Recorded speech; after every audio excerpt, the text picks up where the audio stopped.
Hello everyone, welcome to my channel. I'm Jordan and welcome to today's video, which is a long time coming. I am very behind on monthly wrap-ups. Starting this year, I actually started doing like bi-monthly wrap-ups, but now so much time has passed. It's been 3 months since my last wrap-up, and I'm here to rectify that, and hopefully going forward I will be a little bit more consistent. I don't know what it is. Wrap-ups are just a little bit daunting to film. I don't love filming them. It feels like it's just a long time to sit here and talk about books over and over again, especially books that I have often talked about in other reading vlogs, but I do love having wrap-ups for documentation purposes. So I'm here to wrap up May, June, and July reading months. Because that is so much time to cover, I'm gonna keep the reviews short and sweet, especially if I've talked about the books in previous videos. I will refer you to those videos and then move right along. Also, a reminder / PSA, if you don't already follow me on Goodreads, I do keep my Goodreads updated with books as I read them, and I write a review for each book as I read it. So follow me on there if you want more of a real-time update on what I'm reading, what I'm thinking of them, and then you don't have to wait 3 months to hear what I'm reading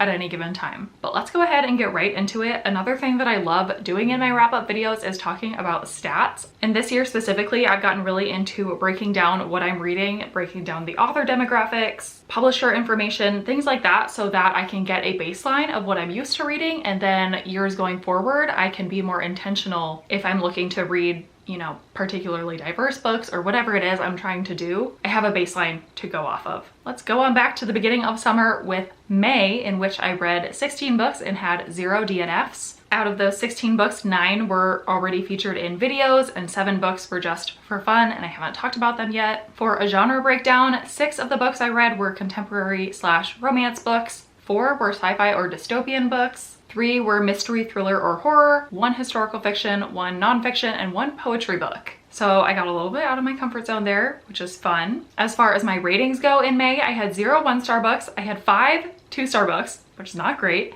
6 3-star books, 2 4-star books, and then 3 5-star books, all going into an average rating of 3.1875. which again is not great. As far as how I obtained and consumed the books, 7 of the books in May I own physical versions of but listened to the audio. 7 of the books I do not have a physical version of and I only listened to the audio. Only 1 book in May I owned physically and read physically, and then I did read 1 ebook. As far as author demographics go, 14 of the books that I read in May were written by female authors and 2 were male. And then 11 of the 16 books that I read featured some form of diverse representation, whether that is race, sexuality, disability, representation of the author or main characters. That makes up 69% of the books that I read. And then last but not least, I started tracking publisher information. So 12 of the 16 books that I read were published by one of the top 5 publishers, and only 4 were by independent presses or indie publishers. Now let's get into the books for May. Because we have so many of them, I did not get them off of my shelves, so I am going to pop up book covers or video thumbnails for what I'm talking about. So the first thing that I posted in May was a book of the month reading vlog. It looks like I finished some of the books actually in April and then carried over 2 of them in May. So the ones I read in May were Camp Zero by Michelle Min Sterling. This is a sci-fi book that I gave 2 stars. And then I also read Take My Hand by Dolan Perkins Valdez, which is a historical fiction book. I loved it and I gave it 5 stars. Feel free to go back and watch that vlog if you missed it and you want to hear my thoughts more in depth about those books. And then another fun video I posted in May was an author events vlog where I read books written by authors that I then got to go hear talk or meet in person. So for that video, I read 2 books by the author Denise Williams. I read Do You Take This Man?, which I gave 3 stars, as well as How to Fail at Flirting, which I gave 4 stars. Both of those are adult contemporary romances. For that video, I also read Sea of Tranquility by Emily St. John Mandel, which is a futuristic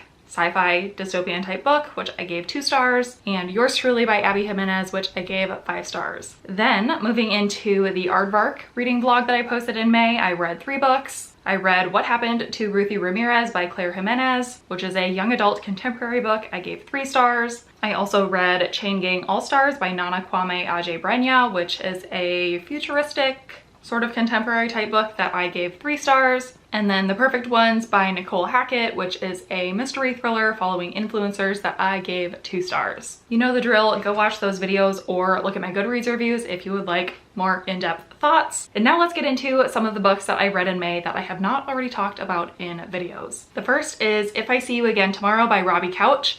This is a young adult sci-fi book about a main character who is stuck in a time loop, living the same day over and over again. I loved this book so much.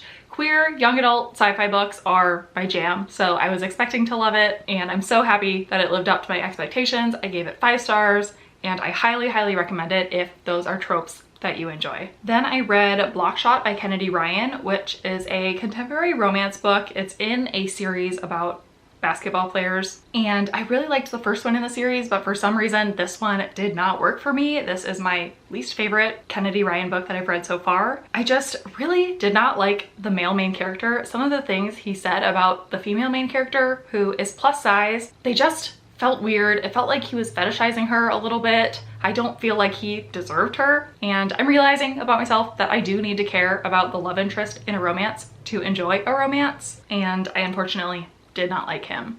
So I gave this one 2 stars. Okay, the next book that I read in May is The Stories We Tell by Joanna Gaines. I read this one because it was offered to me from Libro FM as an ALC, which is advanced listener copy, and I've been a fan of Joanna Gaines. Casually, I like Fixer Upper, and this was just a memoir from her. It was fine. I was hoping for a little bit more on like her career, how she got into what she's doing, and also how she manages her career with her family life, but it was a lot more self-helpy and just offering like proclamations and things that sound really nice but don't actually mean anything. So it didn't provide a lot of value to me, and I gave it 3 stars. Then I read You Shouldn't Have Come Here by Geneva Rose, which is a romantic suspense, I guess I would say, or thriller with a romance.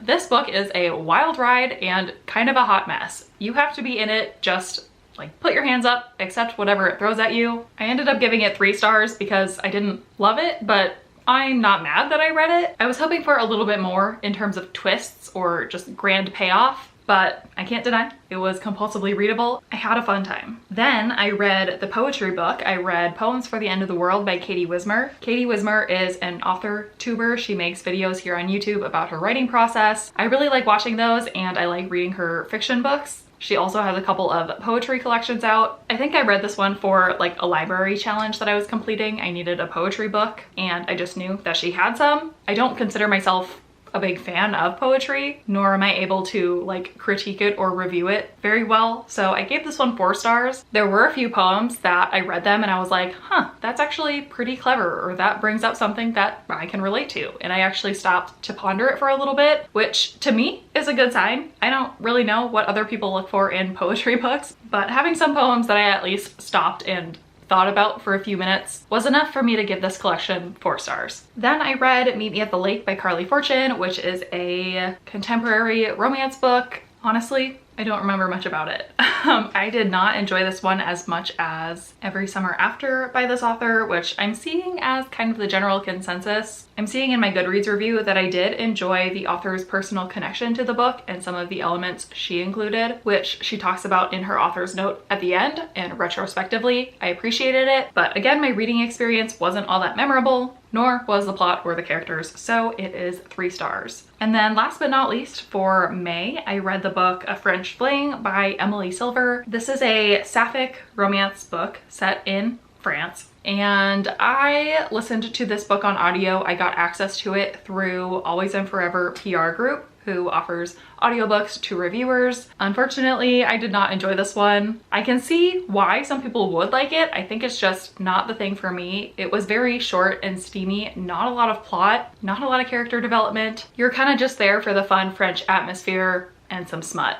I did enjoy the audiobook specifically of this book because it is one narrator who switches between an American accent and a French accent for the 2 main characters, and I thought that was quite impressive, and it did make it very easy to keep the 2 character POVs separated in my mind. But again, the book itself, didn't love it, ended up giving it 2 stars. All right, here we go into June. June was a weird month because we were actually in between houses in our moving process, so I only ended up finishing 7 books, and I had 1 book that I DNF'd. I will talk about that one, but as far as stats for the 7 books that I finished, 2 of them were for videos and 5 were just for fun. The genres, I had 3 that were contemporary or romance books, 1 historical fiction, 1 science fiction, 1 mystery thriller, and 1 nonfiction. As far as ratings, I had 0 1 stars or 2 stars. I had 4 3 stars, 2 4 stars, and 1 5 star, making an average of 3.57. For formats, 4 of the books I owned physical versions of but listened to the audio. 1 book I owned physically and read physically. 1 I had the audio only, and 1 again was an ebook. For author demographics, 4 of the books were written by females, 2 were written by male authors, and 1 author is trans non-binary. As far as diverse representation, 6 of the 7 books featured some form of diversity, be it race, sexuality, and or disability, which is 86%, and I am very happy with that. And then as far as publishers, 6 of the 7 books were published by one of the top 5 main publishers, and only 1 was independently published. All right, those stats were quick. Let's get into the books. So 3 of the books that I read or tried to read were for a reading vlog, reading Reese's book club picks. The first one I read was Counterfeit by Kirsten Chen. This is an adult contemporary book with kind of a little bit of a mystery that I rated 4 stars. The second book I read was Do You Hear About Kitty Carr by Crystal Smith Paul, which is a historical fiction book, also with a little bit of a mystery element, that I gave 3 stars. And then within this video is where I DNF'd one book. I DNF'd LA Weather by Maria Amparo Escandon, and I talk about why in that video. So check it out if you want to know details. As far as the 5 books that I have not talked about yet in videos, the first I have is Perfect Little World by Kevin Wilson. This is a contemporary book that has a little bit of a dystopian element, kind of. It's about this group of people who decide to form a community where they raise children collectively. They don't tell the children who their actual parents are. They just basically raise them in a group. And it's kind of an experimental basis. They're trying to figure out what this does to the children's development and attachments, things like that. This book was just fine. I gave it 3 stars. I actually wish it would have been more dystopian. I wish it was more than just this one group of people doing this, so that you could see more nuance in how this actually did affect kids and not just this one little case study. I liked it, but didn't love it. The next book I read is We Are the Ants by Sean David Hutchinson. This is a book that I have seen so many rave reviews for, and I think had I read it earlier in my life, I also would have absolutely loved it. This is a young adult contemporary book with a little bit of a sci-fi element. It's about this main character who realizes that he has the power to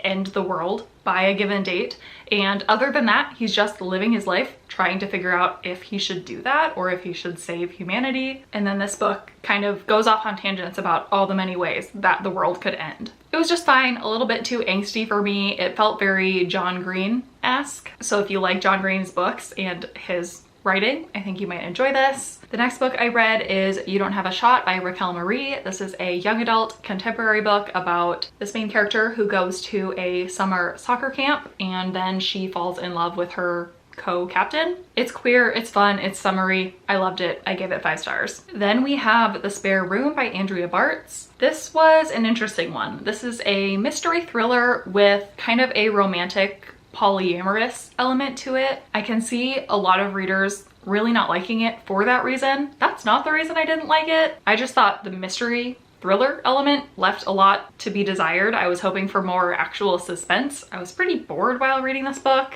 In the end, I gave it 3 stars. I like that it did something different with that polyamory LGBTQ element in it. I just wish the thriller part would have been stronger. And then last but not least, in June, I read Coming Home by Sawyer Cole Hobson. This is a memoir written by somebody that I actually follow on Bookstagram. They are trans non-binary. And I think what's most interesting about this book is that it's written by a quote unquote normal person. But I think that's the good part, is so many people can read this book and relate to it so easily. I thought it was really raw and honest, which I appreciate. There are some things that I could probably critique in terms of grammar or repetitiveness, things like that. But at the end of the day, I think the point is that this person released their book into the world. They published it independently. It is what it is, and I appreciate what it is, and I would recommend it to anyone, you know, questioning their identity, no matter what it is, and just not wanting to feel so alone. So I gave it 4 stars. All right, last but not least, let's talk about July, in which I read 15 books and had 2 DNFs. 12 of the 15 books that I finished were for videos, only 3 were just for fun. Genre breakdown, 10 were mystery, thriller, horror, 2 were contemporary or romance, 2 were science fiction, and 1 was nonfiction. July was a great reading month ratings wise. I again had 0 1 stars and 0 2 stars. I had 8 3-star books, 4 4-star books, and 3 5-star books, leading to an average rating of 3.67, which is the highest of these 3 months that I'm wrapping up. For formats, 4 of the books I own physically but listened to the audio of, 2 books I own physically and read physically, 4 books I do not have a physical copy of and I only listened to the audio, and then a shocking 5 books were ebooks for a certain reason, which I will get to. Author demographics, 9 of the 15 books were written by female authors, 6 of the books were written by male authors, and this does include 1 trans male author. But I am horrified to say that my diverse representation for this month, only 2 of the 5 books featured some sort of diverse representation, so only 13%. Which, again, this is a reason I'm tracking my books, because I wouldn't have necessarily guessed that about my July reading, but now that I see it on paper, I think it's really sad and I need to make more of a conscious effort to undo that with my future reading. So I'm glad to know that information, but not glad that that is the reality. And then as far as publishers go, 12 of the 15 books were published by one of the big 5 publishers and only 3 were independent. All right, let's talk about all of the reading vlogs that I had come out. First, I had an aardvark reading vlog where I featured 5 books. The first was Cassandra in Reverse, which is a contemporary book with a little bit of a romance element and also a sci-fi element because she's able to go back in time and like do over moments. I ended up giving this book 3 stars. Then I read Ascension by Nicholas Binge, which is a mind-bending sci-fi book that I also gave 3 stars.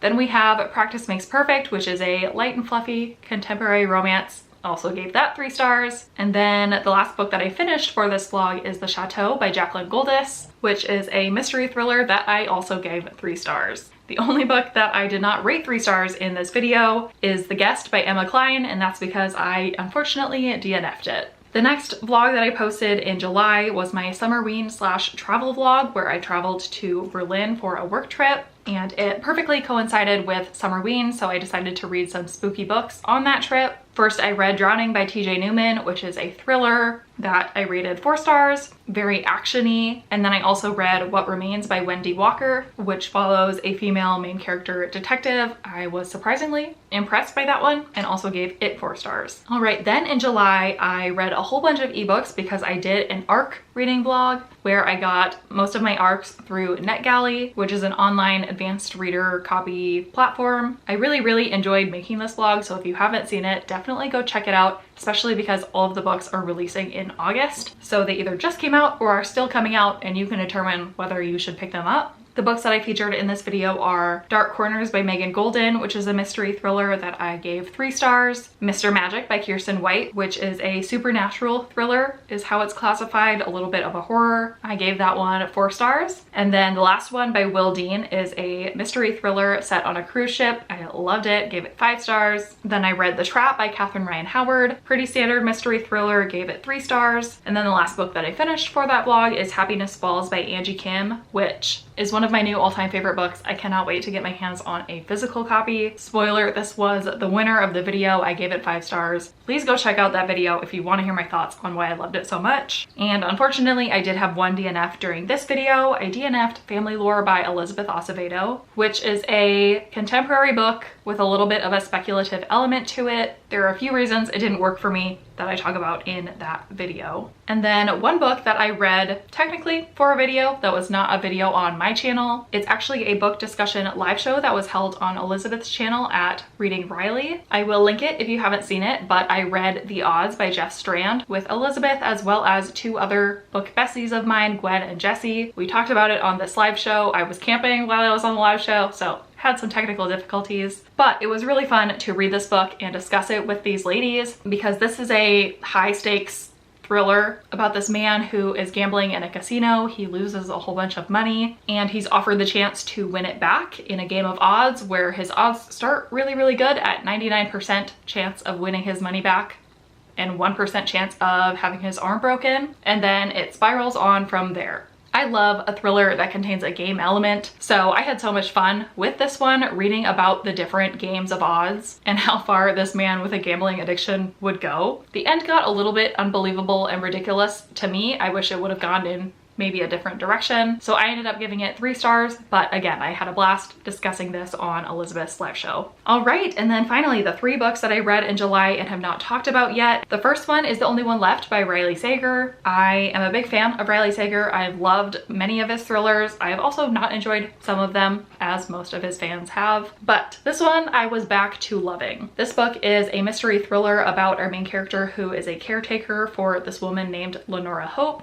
who is infamous for killing her parents and her sister and is now very old. The only way she can communicate is by typing on a typewriter. So she's using a typewriter to communicate with her caretaker and tell her the story of what happened with her family. This one is so fun. I am all here for cheap tricks and turns within a thriller. The more twisty, the better. The atmosphere of this one was great, with this house like on a cliff overlooking the ocean, about to crumble at any moment. I loved it. No notes, 5 stars. Then I read Page Boy by Elliot Page, which is a new release memoir by actor Elliot Page, and about his story, basically from childhood to now, how he grew up in show business, being an actor, having some significant level of fame, and then coming out as gay, and then also coming out as trans. I really liked this book, which is weird to say when it's a memoir featuring some really tough subject matter, which this book definitely does. But again, so raw and honest and open. I listened to the audiobook and really enjoyed hearing it told in Elliot's voice.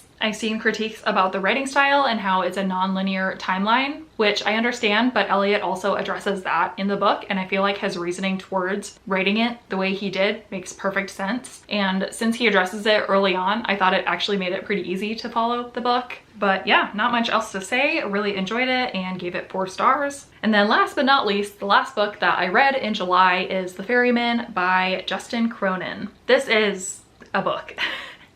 That's hard to describe. It's a long book. It's a lot all contained within it. I read it for my friend Gwen's Patreon. She does a buddy read every summer. We did also talk about this book in a live show, but it's private for her Patreon members. So I'll leave a link to her Patreon in case you're interested in joining and watching that discussion. But let's see if I can summarize. This is a dystopian book about this man who is a ferryman, and he runs a ferry that brings older people to an island where they get regenerated into younger people and then go back to live in this society. Strange concept, and the book just gets weirder and weirder as it goes on. I'm not sure I fully understood everything that happened, and I definitely didn't fully enjoy the reading experience with this book. I ended up giving it 3 stars, and I wish I had more coherent thoughts to share about it, but it's just a crazy book. I wish I enjoyed it more. I don't think I will pick up more by Justin Cronin, but some people did really love this book, even in the discussion and the group of people I was talking about it with,